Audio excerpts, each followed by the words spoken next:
Assalamualaikum warahmatullahi wabarakatuh. Bismillah, alhamdulillah, assalatu wassalamu rasulillah, la haula wa la quwata illa billah. Saya, Ibu Primi Rohimi, dosen pengampu mata kuliah teori komunikasi, akan menjelaskan tentang pertemuan ke-12 dari RPS atau Rencana Pembelajaran Semester, mata kuliah teori komunikasi, program studi komunikasi penyiaran Islam, Fakultas Dakwah dan Komunikasi Islam, Institut Agama Islam Negeri Kudus. Di pertemuan ke-12, subcapaian mata kuliahnya, mahasiswa mampu menghasilkan karya tentang teori komunikasi massa dan menunjukkan penguasaannya. Indikatornya adalah kreativitas menghasilkan karya tentang teori komunikasi massa, dan itu merupakan kognisi yang ke-6 dari taksonomi Bloom. Kemampuan membuat portofolio tentang teori komunikasi massa, dan itu merupakan psikomotorik yang ke-5, dan ketepatan menunjukkan penguasaan teori komunikasi massa yang merupakan afeksi yang ke-5. Kriteria penilaiannya adalah kreativitas, kemampuan, dan ketepatan.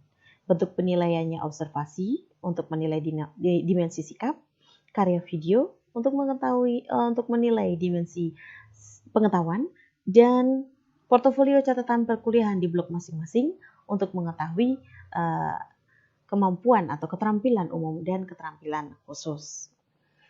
Metode pembelajarannya masih dengan kuliah dan diskusi kelas, dengan tatap muka 150 menit. Tugas kelompoknya menghasilkan karya video materi teori komunikasi massa dan menunjukkannya di kelas. Mengelola kelas untuk kelompok 10. Kelompok 10 ya, akan mengelola kelas untuk melakukan diskusi dan menunjukkan penguasaan teori komunikasi massa oleh peserta perkuliahan.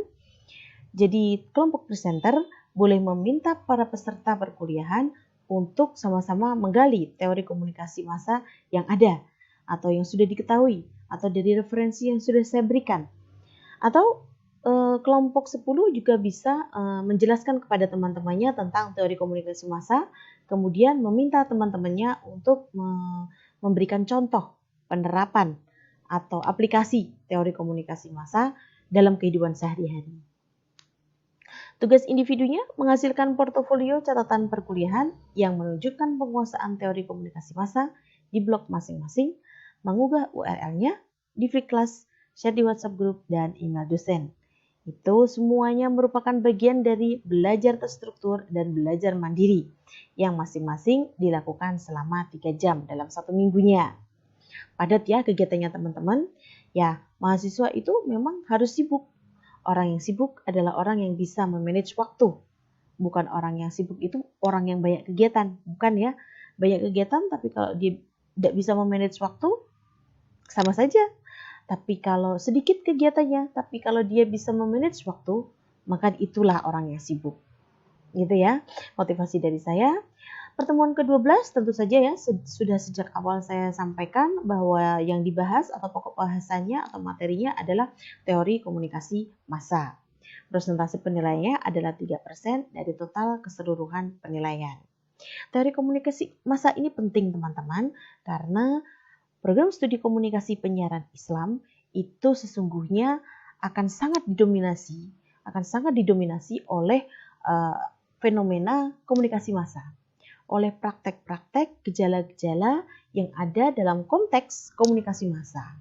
Komunikasi massa yang dimaksudkan di sini adalah komunikasi massa yang bermedia, ya. Maka di dalam pembahasan tentang teori komunikasi massa ini nanti akan banyak sekali teori-teori tentang media atau teori media. Tapi tentu saja teori komunikasi massa tidak hanya teori media.